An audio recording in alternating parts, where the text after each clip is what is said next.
Belief is the enemy of knowing. All right, man. Welcome to Crow 777 Radio. This is episode 393. Jason Lindgren is with me, and we have a guest by the name of Nachiketa. He's coming to us from Goa, India. And if I had to try to frame up where we're going, maybe it's a story of awakening or something like that. Welcome, Jason. And a stuffy good morning it is. How would you cliff note what we're about to do here? Yeah, it's quite the journey. I'm not sure how I would describe it exactly. It's interesting to say the least. So basically what we're going to do is we're going to go through Nachiketa's lifetime. It's a heck of a journey, to say the least, to where he is now in Goa, India, which we will get to.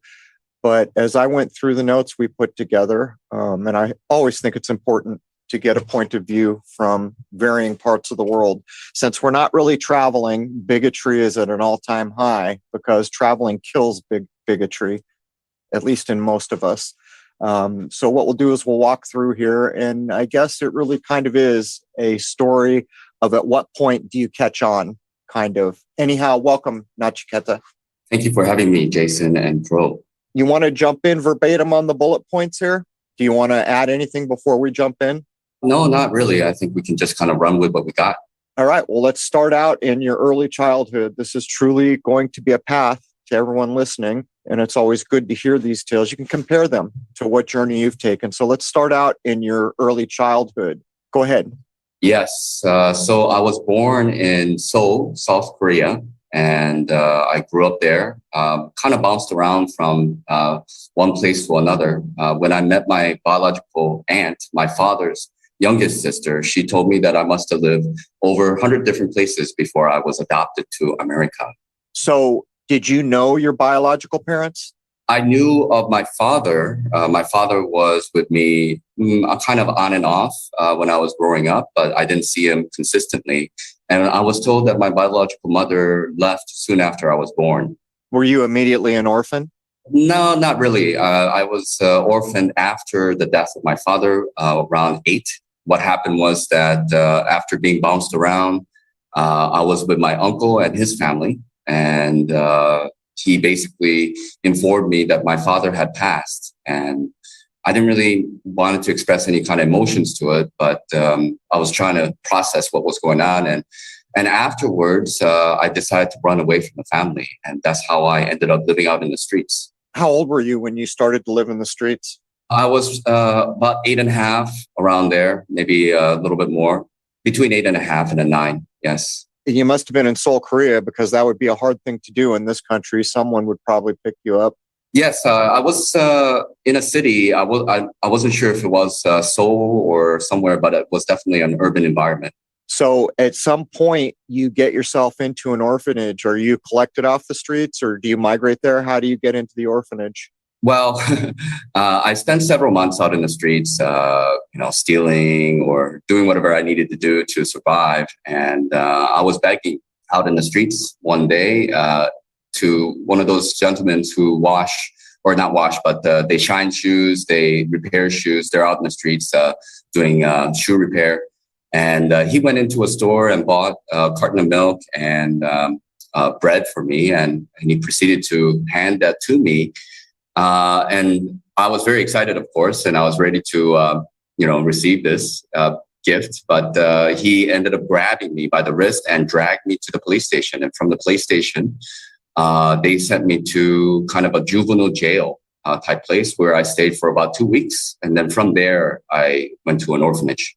Wow. So I should tell, I've been to South Korea twice, once as a roadie and once as a Marine. And one thing is, it's very strict. Society is very strict when you compare it to the United States. And one of the things I noticed is the stratification of society is very rigid compared to the way we live. So I'm guessing being an orphan in a South Korean city way back then would have been lowest of the low. Yeah, I mean, I wasn't really well educated growing up, as you can imagine, just being bounced around from one place to another. And by the time I got to the orphanage, that's the only stable place that I've been while I was growing up. And I actually went to school.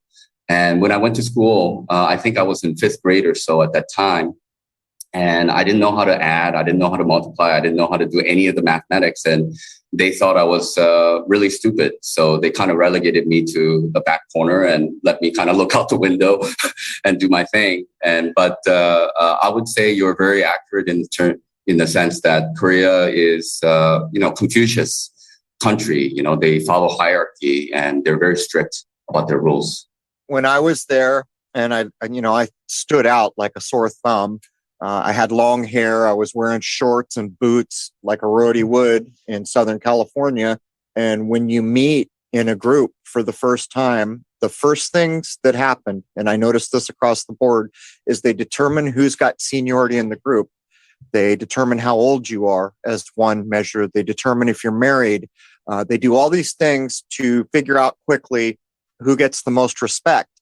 And that's even carried over into the societal things that you do. Like one thing is I happened to be the oldest in the group of young men who was on my roadie crew to do a World of Dinosaurs show in Daegu, but I wasn't allowed to pour a drink. As a matter of fact, a couple times I went to and everyone was like horrified. And the other thing is when they pour you a drink, they put their left hand under the forearm of the right hand pouring the drink, which is also a sign of respect. But if I remember correctly, age would have bumped you up in the respect column, being married. I forget the other things, but was it like that when you were there? Yes. Age is very important. Even 1 year difference is enough of a difference to create a hierarchy. And in Korea, they say that 1 year is the hardest difference because sometimes people kind of confuse themselves being how old they are just because it's 1 year different. But it's enough to establish some kind of hierarchy. I think status, amount of money, how much, where you live, all these kind of things, anything that's measurable, really, people, account towards this respect thing. All right. So as we're going to get into the orphanage, there's one more thing I can add about South Korea. 1 year does make a difference as they count as your age. When we were all counting age, I didn't realize at first that they count the time in the womb as basically a year or close to a year. And that's also far away from where we are. In other words, their hierarchy goes back to a time when they still recognize that life is granted to you at the zygote. So while you're in the womb, they're counting lifetime. But let's get up. So you get into the orphanage. Where do things go from there? So I was in a room of maybe about 9 children. I was the oldest in my room. So I was about 9 at the time, maybe 9.5 around there. And everybody else had to be under me. Each room had a teacher, but my teacher really didn't hang out with us too much. And I had to kind of take responsibility for the room. And I had to be very strict myself because if other children were not behaving in the way that was expected, everybody got punished. So I had to kind of run a tight ship. And this is still in South Korea? That's correct. Yes. Okay. So at some point in the orphanage, adoption becomes a possibility. By the way, you and I share this. I was born and immediately orphaned, but it was a planned orphan making, whatever it's called. And I was fortunate to be adopted by the parents that did get me. But it's so strange how these things happen, because the only two things that the birth mother could pass on was whether I could find her and what religion I was to be brought up. So almost solely on the idea that I was to be brought up Lutheran is how I ended up being adopted. So what's the story for you? How does it go down? So I was in the orphanage for about a year and a half. And the story that I was told is that I was selected maybe out of 2 or 3 children who were around the same age. And as far as I've been told, there is a kind of a statute of limitation on how old the parents can be compared to the child. And the limit was 45 years difference. So when I was 10, my parents were 55. And that's part of the reason why I was chosen, because I was the right age group. And of course, I'm not sure what other factors that were involved, why I was chosen compared to the other kids, but that's what I've been told. So if I was to look at you in the streets, would you appear Korean? Yes, yes, I'm Asian. Okay, so basically you're Korean by descent and an American family is now moving to adopt you. Yes, correct. And so is the plan that they're going to adopt you in Seoul and bring you to America, or is it the other way around? Do they send you to America to be adopted? Well, they work through an organization in Wisconsin. That's where I grew up. And so what they did, and this is something that was quite common, which it was that there were a lot of women in Korea and South Korea at that time who wanted to leave Korea and come to America to make a new life. So the agency would provide them with a plane ticket, and their work was to carry me and maybe even a baby. With me, there was a baby that was also adopted, and this young Korean lady took us from the airport in Korea to Japan, and from Japan, I think we flew to Chicago. And at Chicago airport, I met my parents, my sisters. I think my brother was there. For the first time? For the very first time. This is the first time we met in person. They've seen my photos. I've seen their photos, but we have never physically met before. So they welcomed me at the airport, O'Hare Airport, and they drove from Chicago Airport back to Wisconsin. Ripon, Wisconsin is where I grew up. Small town in Wisconsin. Boy, that is a long way from Seoul, Korea. So I guess I have two questions. Do you speak English when you leave Korea and arrive in Chicago? Let's take that one. Well, I spoke 5 words. They taught me yes, no, thank you, welcome. And the 5th word they taught me was called is bowel movement for using the bathroom. They were very concerned about being respectful. And they chose to teach me this word because it was a kind of a clinical term. And they thought maybe it was a very respectful way of saying that I needed to use the bathroom. So there were a lot of times when I was younger, when I needed to use the bathroom, where I would be yelling out bowel movement, as a way of saying that I needed to use the bathroom. Of course, I quickly learned that the John or the bathroom was quite all right. You and I have another thing in common as I'm going through the points. My father, the father who adopted me, or my father, the only father I've ever known, was also a professor, a PhD that taught at university. But Jason, do you want to get in before we move out of this first grouping? How did you feel being in America? What was the overwhelming sense of difference, or at least that's what I'm guessing? What did it feel like to you? I felt very excited, and I felt it was kind of an opportunity that I was dreaming of having. And I know, the orphanage I was at, there were maybe about 150, maybe up to even 200 children there. And every time a foreign couple would come to take a look at the children, every child would just run up to them and wanted to get hugs from them. And it was kind of a dream for a lot of children to be adopted and, go to a loving family. And, there was a sense of excitement and a sense of kind of something new and different. It was a surreal feeling, I can say. That's something that I was experiencing at that moment. What decade, if you don't mind me asking, was America still perceived as the latest and the greatest in the decade that we're talking about? I was adopted in 1989 in June.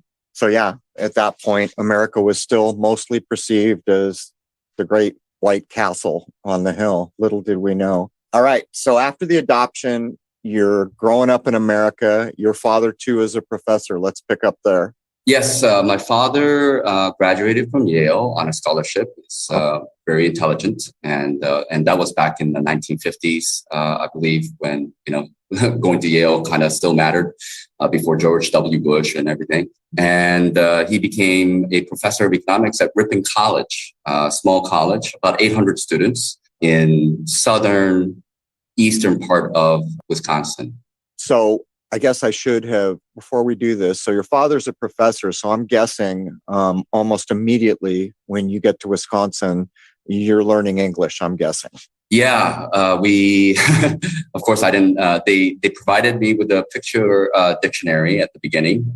So I used that quite often to try to translate some of the words I wanted to communicate. We took a quick trip to Washington and Oregon and part of California. But then right afterwards, I had private schooling with a teacher, a neighbor of ours. She taught me first, second, third, fourth grade English. Like we basically just ran through that as quickly as possible during the summer so that I can be somewhat prepared to go to school in September. Did you maintain the ability to speak and write Korean, or had you never learned how to write in Korean? I was illiterate in Korea because I didn't go to school properly. I spoke Korean. I knew a little bit. My handwriting was horrible. My everything was bad. I didn't get a proper education. But over time, I actually had lost my ability to write and read and speak Korean. All right, so we're going to burn through a couple more backstory points here, and then we're going to get into the awakening process. So you go through school. Is there anything notable, or are we going to jump straight to university? Well, I mean, just growing up in small Ripon, Wisconsin, I was definitely different. 99.9% of the population was white. So I had experienced being different. Bigotry? Do you mean bigotry?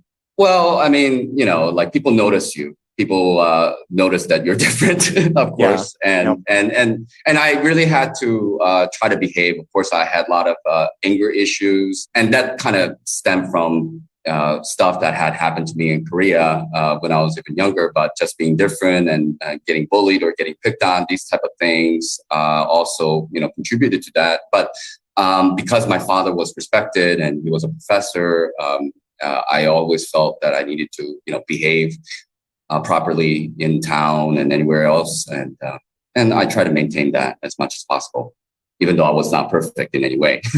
So you actually worked your way up to university. AmeriCorps is AmeriCorps like Peace Corps? Yeah. Peace Corps? Yep. Yeah, it's kind of like Peace Corps. It's like a two year deal, and usually at a foreign country. I went into AmeriCorps because my first year, my freshman year at university, I drank quite a bit, and they actually booted me from the school. So I was not allowed to come back for a year. So I had to take a little break. And during that time, I decided to do AmeriCorps in New York, upstate New York in the Adirondacks. And, it was a good experience. It was a good way to be in nature and kind of figure out what I wanted to get into when I went back to school.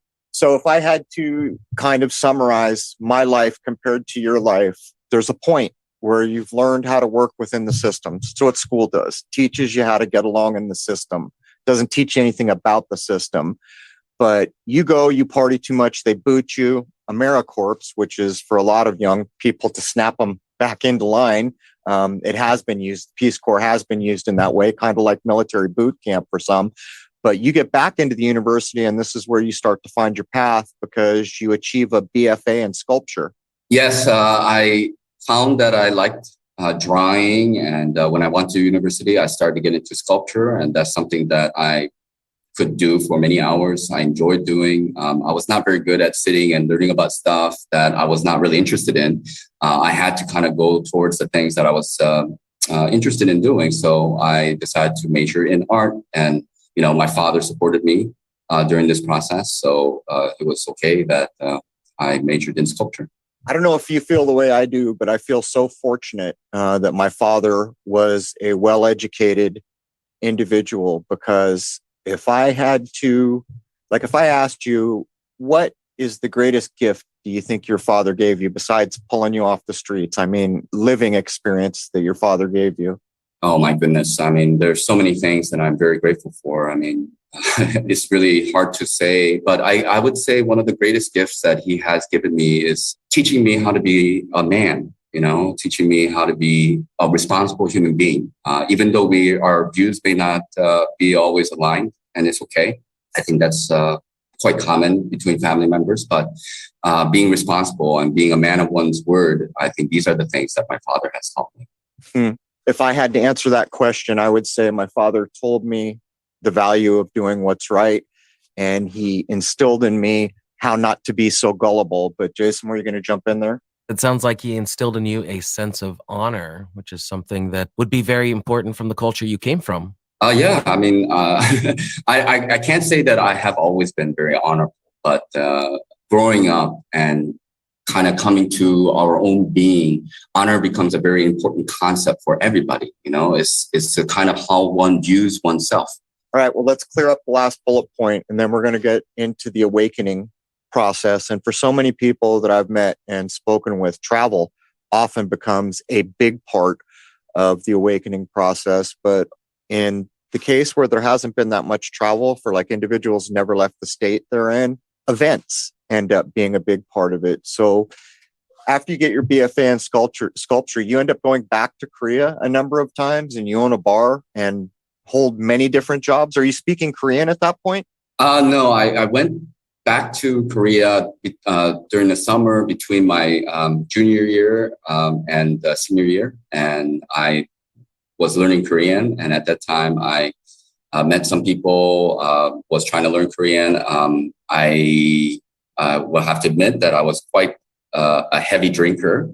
And so after I finished university, I wanted to go back to Korea. I wanted to see what my history was. I wanted to know more about it, because like during that time, the 3 months I was there between my junior and senior year, I met my biological aunt, who told me about my history and my family and where I come from and all this. So that really enlightened me about like why I became an orphan and how it all happened. So it was a big, I don't know, it was a very big experience for me.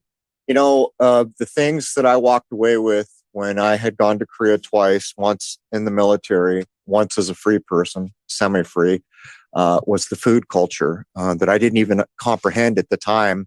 But later, I realized that this is an ancient culture that gets overlooked all the time. And not only are they recognizing that they get life at the zygote, which is a big, big deal. How old was I by the time I caught on? Way too old.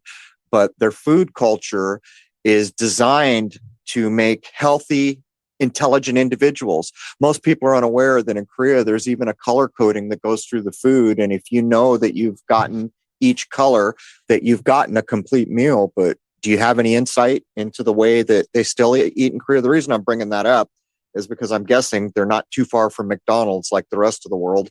Well, I kind of had to relearn the culture when I went back to Korea. But what I remember is a lot of side dishes. They like to share a pot of soup like kimchi jjigae or doenjang jjigae. And everybody's got their own rice bowl in front of them, and chopsticks and spoon is quite normal. So sharing and eating is a very important part of Korea, especially after the war. A lot of people did not eat, regularly or very well. So even in some places down in like Busan, to say like, have you eaten is a form of greeting. Oh, I actually remember that. I remember that when I was taught how to greet people and they told me what it had meant. And that's where I started to put it together. One of my favorite Korean soups is dakgaejang. It's probably a little too hot for most people. But the food culture there fascinates me because I've wondered if it will be harder for the world evolution to infringe on their health through food as easily as it has been for everywhere else. It's just an open question. I would not know how to answer that, to be honest. All right. Do you want to pull us in, Jason? We're going to start doing the awakening process. So here's the fun part, I guess. Nachiketa, you're going to start traveling the world. Yes, I'm traveling the world. But I would say my initial awakening process happened after 9/11. And I think it's very important to kind of talk about that a little bit, just because I was like 21 at the time. I think that happened, maybe a little bit more, maybe 23. Something didn't sit well with me after that event. And I remember going through Kmart, and this was maybe 1 or 2 weeks after 9/11, and they had a magazine describing how the towers, they theorized how the towers went down, and it fit almost like exactly as the NIST report. And later on, I come to the realization that it was all a farce. It was all poppycock, and that the buildings could not have come down the way they have explained. And that started to really make me question about many other things that I thought I knew or I've been taught and whatnot, and that got me into the road of conspiracy. So at that age, so, the internet's still pretty new when that goes down. I was still holding a job at my first tech job. The degree I got was the first internet tech degree offered in the country. And I'd only been working. So, I lost almost 2 years before I got into the workforce, working on the degree. And not everything, most people forget by that period, not everything had switched to online. The online was still like a wild west. So way back then, that's when you started jumping online and looking at the conspiratorial ideas. I would say maybe closer to 25 or 26 because I graduated from university quite late. I changed my major from psychology to art. And so it took me another year to get out. And I was already a little bit behind in school. My parents held me back 1 year. So by the time I graduated, I was 25. And right after I graduated, I spent a little bit of time with my family and decided to go back to South Korea. So once I went back to South Korea, I started to do more and more research while I was teaching English. And one of the first videos I remember watching was about like the Money Masters by Ben Stills, I believe. And that also helped me to wake up to a lot of the conspiracies involved. But 9/11, there were a lot of videos that were kind of starting to come out. That was back in 2004. Especially about like the engineers and the architects signing, papers saying that the buildings could not have come down the way they explained it in the NIST report. That's funny. When I was living in California, there's a city called Lemon Grove. I think it must have been about 2004. There was a guy, clearly Middle Eastern, had the beard, had the regalia, the long flowing white robes. And he used to go down on the main drag with this huge sign that said 9/11 was an inside job. And I never thought of it then, but can you imagine the huevos rancheros on that guy to go into the city that he was in San Diego, looking the way he did because they were being defamed, and try to tell the truth. But so where does it go from there? You're starting to catch on that the world's not what you thought it was. Yeah, I mean, you still have to live life. I was teaching English, and that was, whatever I made, I spent basically, and I was still kind of figuring out what's going on with my history. But and I was also getting involved with Ultimate Frisbee with a team there. But on my free time, I would just look into different conspiracy theories, and I was reading David Icke books. So little by little, I'm trying to uncover this whole thing, and there's a lot. Of course, everybody knows there's a whole mountain full of conspiracies and alternate histories and stuff. But yeah, just little by little, I was chipping away while I was in Korea. Did you discuss any of this with your family? I tried, but it was very difficult. At the beginning, I would say that maybe my family thought it was a little bit cute that I was kind of, looking into this kind of stuff, and maybe they had entertained some of the ideas that I was sharing. For example, like, how the Pearl Harbor was an inside job. That's kind of the history that we are not taught about, and that started a war. And got everybody involved and these kind of things, and we don't really want to look into these type of things because the implication is really too big. And so I just went on this journey myself, and because I can not make people look at the truth, I cannot force them, but I wanted to really uncover as much as I could. I think the big stumbling block is when you take on something like Pearl Harbor or 9/11. In your subconscious, that if this is a put up, almost everything is questionable, because when you logically begin to realize how many lives were affected, how many people may have died or been displaced in whatever event you're looking at, and that cracks me up that you go to David Icke, because there's always that great wall of China for everyone who starting to realize that it's a put up. Oh, you do? Well, here, we'll tell you how bad it goes. Did you know that everyone running the world is a lizard person? And they try to take advantage of the wayward mind. Like, I thought the world was this way. Now I realize it's not even close.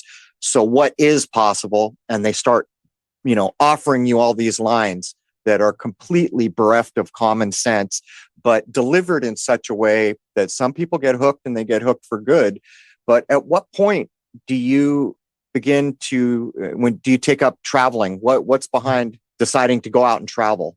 Well, going back to Korea for me after university was just about discovering about my past and kind of tying up loose ends, and just figuring out why things happened the way they did. And I realized where I came from. I came from like a political family. They were quite wealthy, and there was like a long story of how my father, who being the oldest son in the family, kind of, well, he blundered his wealth and title and all this kind of stuff. And that's the reason why I became an orphan. And frankly speaking, I'm glad. I'm happy that I became an orphan. It gave me the kind of freedom that I longed for. And so I can go into and live the kind of life that I am living right now. And I've always been very much interested in the truth.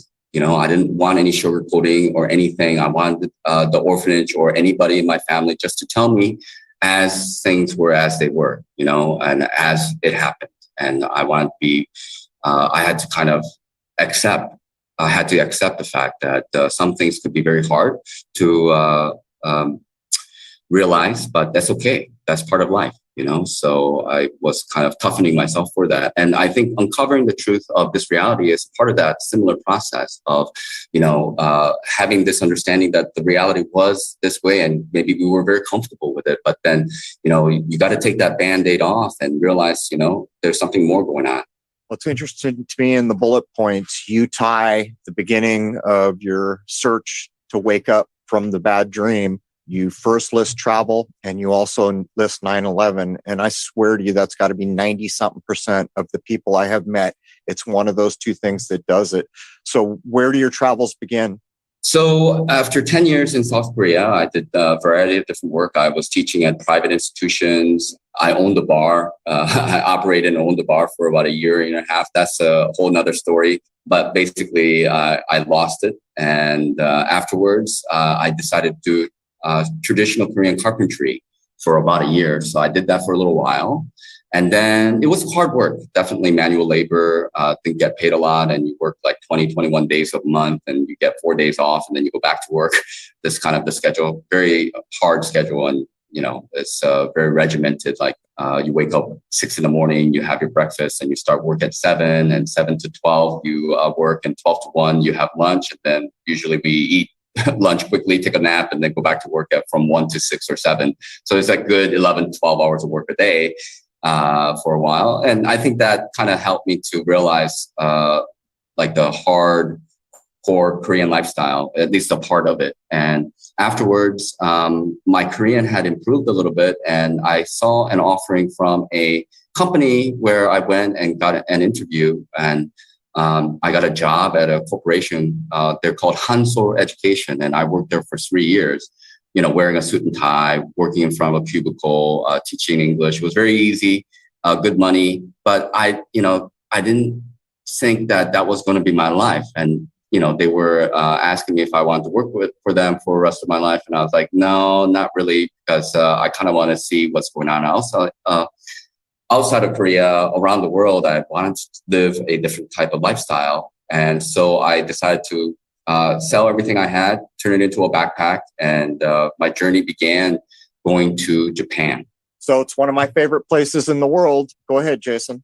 Well, Japan's right up your alley. So you guys probably have a lot of things to talk about here. What'd you think of Japan?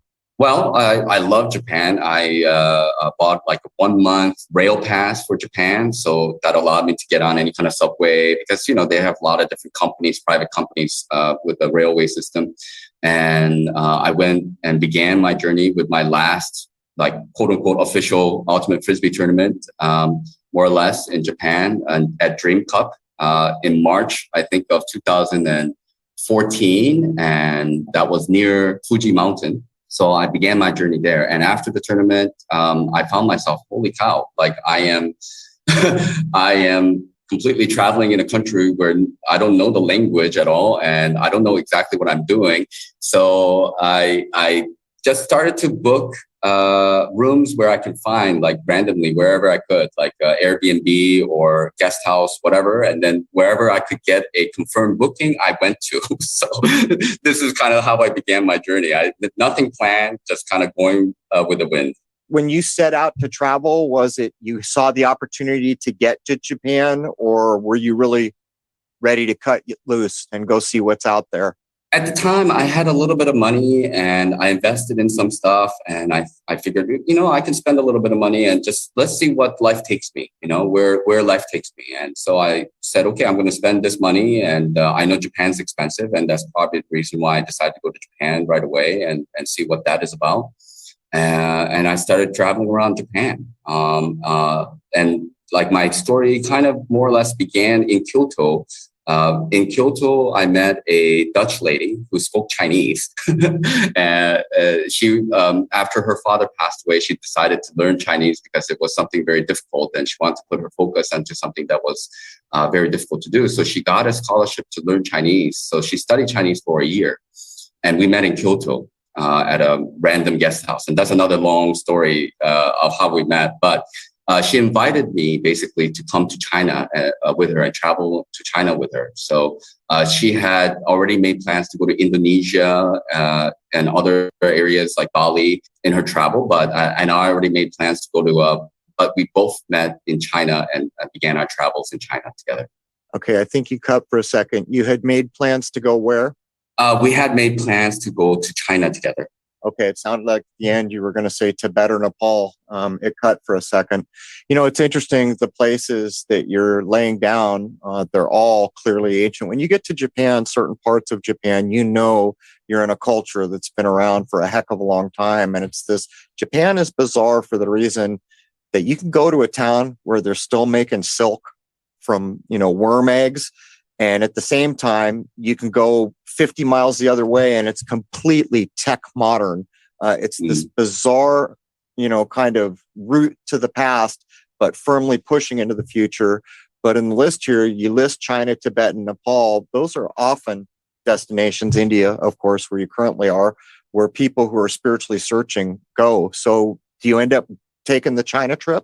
Yes, after Japan, I traveled around maybe a couple more weeks in Japan, and my friend, she had to also travel. And then from there, I went to Mongolia and had a 9-day tour. So I was supposed to meet this Austrian guy whom I met in Kyoto as well. He said that he already had everything all figured out. So he had a Jeep and a driver. All I had to do is show up, and he was going to be there, and we were going to travel together. But I arrived and I realized that he was not there at the guest house, and I emailed him, and he told me, and he was of a Russian and German descent, and that was back in 2004, and he had to go to Russia because he spoke German, Russian, and English, and he worked for a newspaper agency, but his partner went missing because of the war, which is happening again right now. So I ended up kind of stranded, not knowing what to do while I was in Mongolia. But luckily, I was introduced to another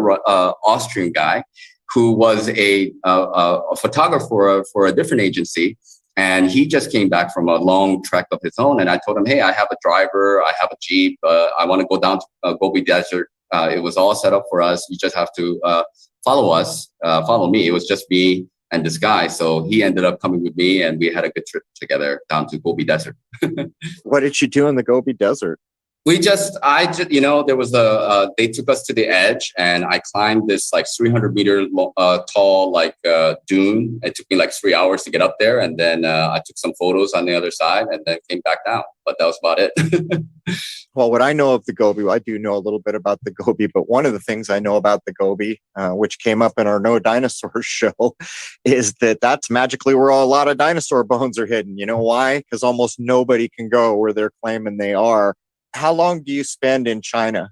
I spent about 2 months in China. So I flew from Mongolia to near Shanghai, and my friend also flew to Shanghai. We met up, and we spent 1 day, 1 night there, and then we took a train from there to Kunming, and our journey began in Kunming. So we took a lot of buses and back roads to Sichuan and Yunnan area, because as you know, Tibet, after they were taken over, they divided Tibet.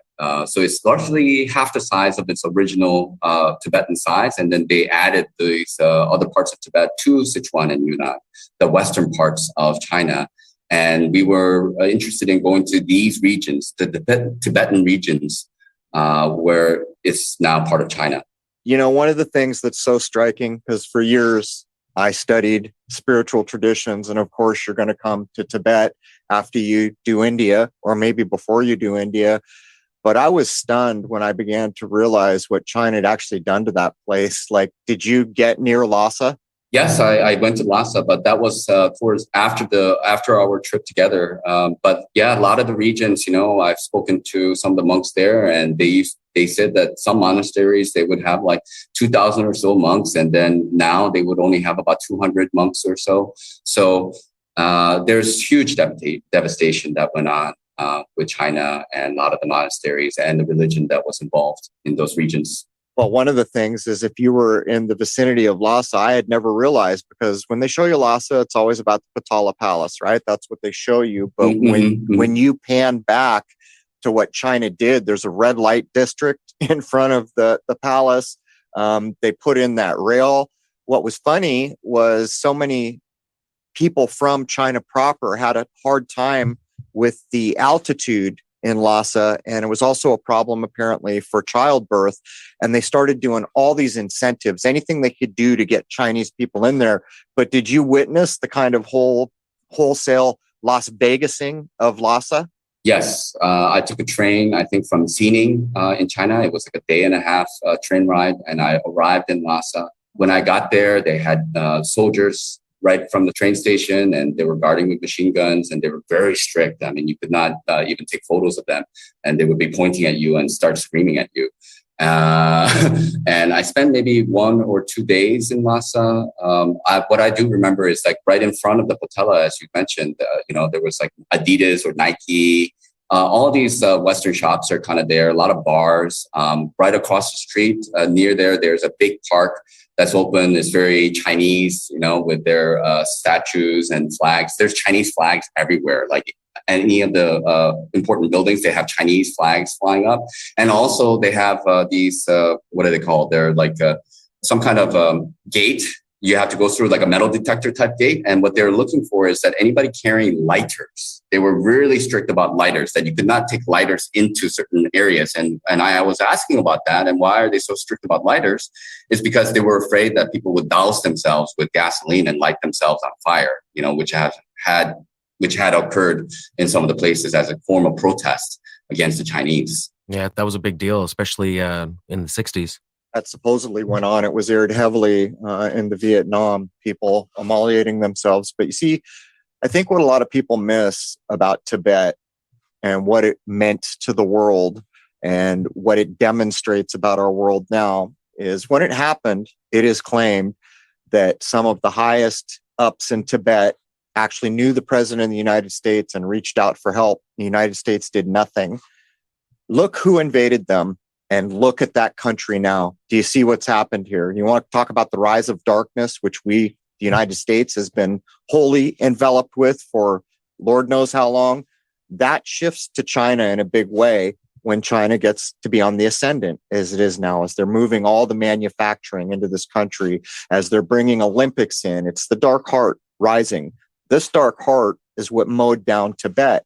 Tibet was the keeper, or trying to be the keeper, of an ancient time, what was learned in India. And I know you're going to get to Nepal, but for me, these are spiritual centers that it's unfathomable what they could teach the world if the world was ready to hear it. And by the way, Japan's no different. When I went there, one of the first things I bumped into was Shintoism, which I was aware of. But it started because I saw 2 rocks in the ocean that were married. That's what started me looking at it. But you get into the idea, and here's one way to know if things are worth thinking about as valuable. You read Rudolf Steiner, and he's telling you about elementals and all these things, and you're thinking, how can I ever try to figure out if this is just somebody talking or there's a reality here? One of the ways is in the Shinto religion of Japan, they have kami spirits. It's in everything. It's in a rock, it's in a pebble, it's in a tree. It's exactly what Steiner is saying in a Western way. But I'm just pointing out that right now, this kind of heart of darkness rise everywhere.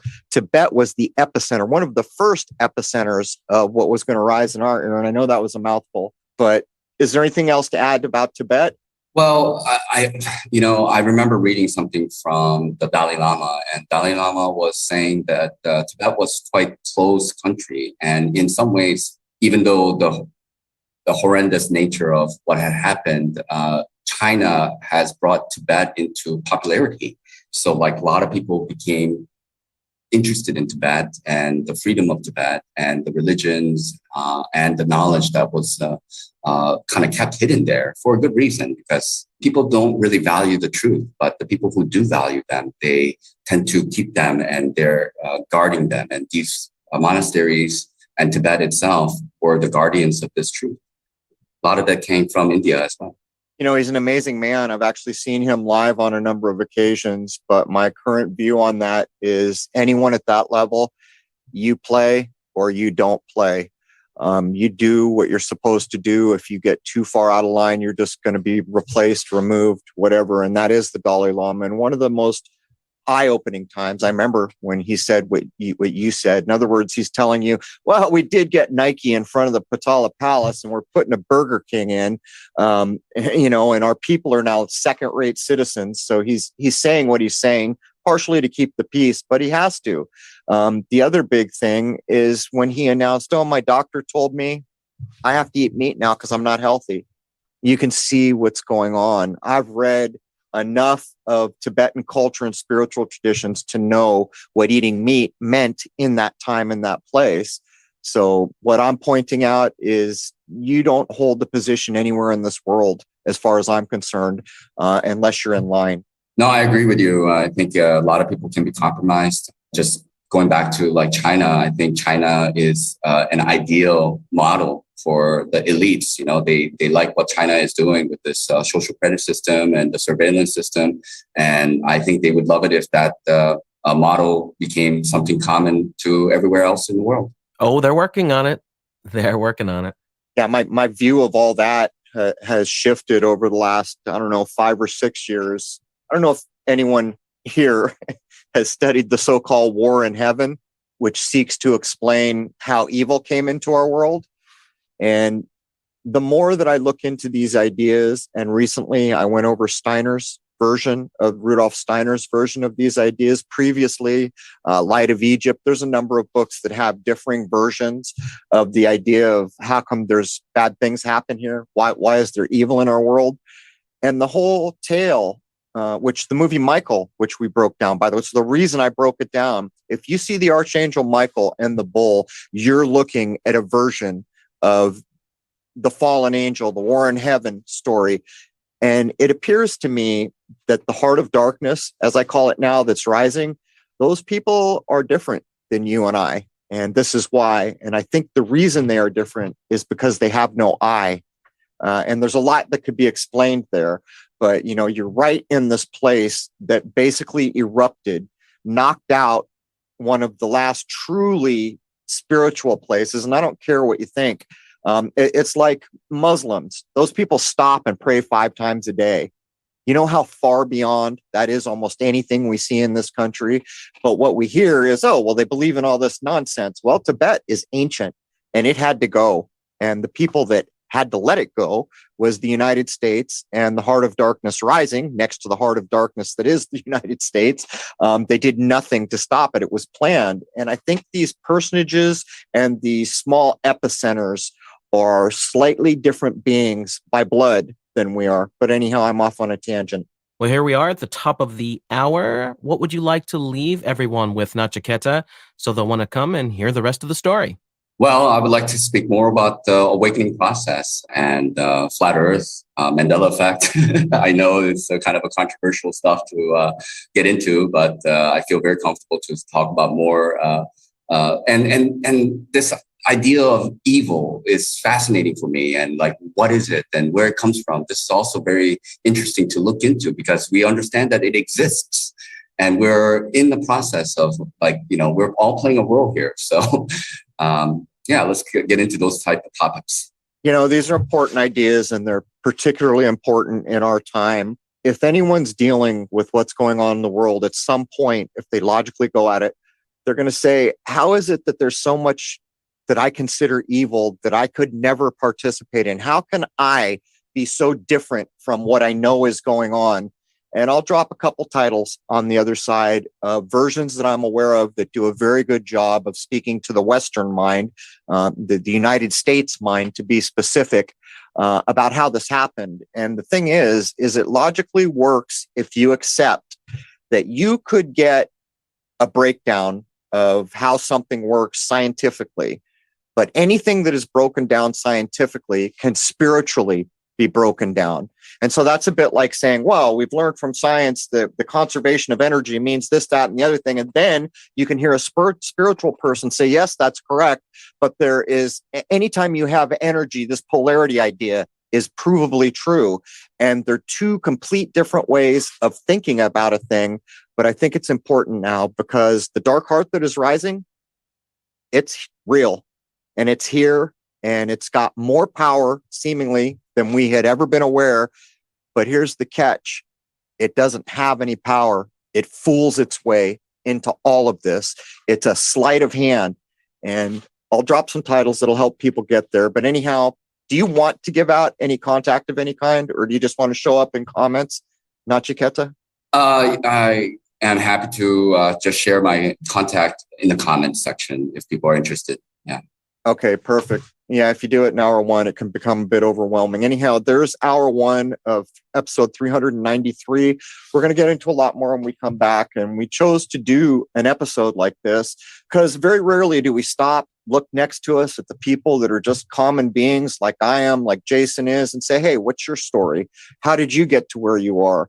And part of the idea here is to build community. We have to get rid of bigotry so quick. We have to go find the person we like the least and give them a hug right now. It's on, and it's on for real.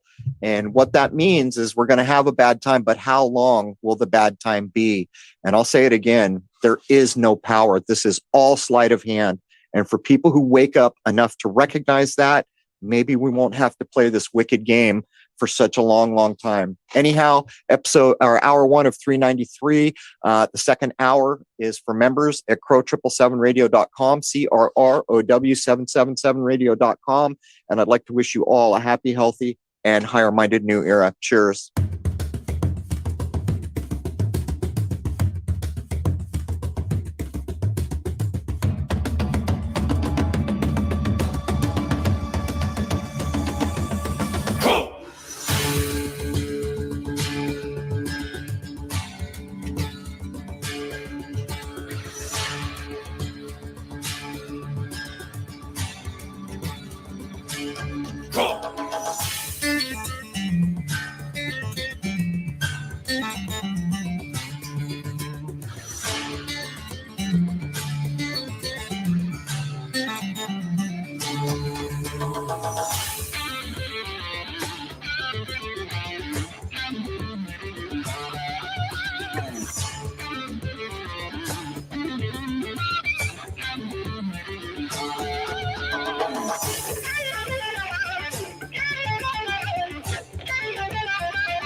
Belief is the enemy of knowing.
Rose brings back the Poppycock Report with Wayne McCroy, exclusively on Wayne's Rockfin channel.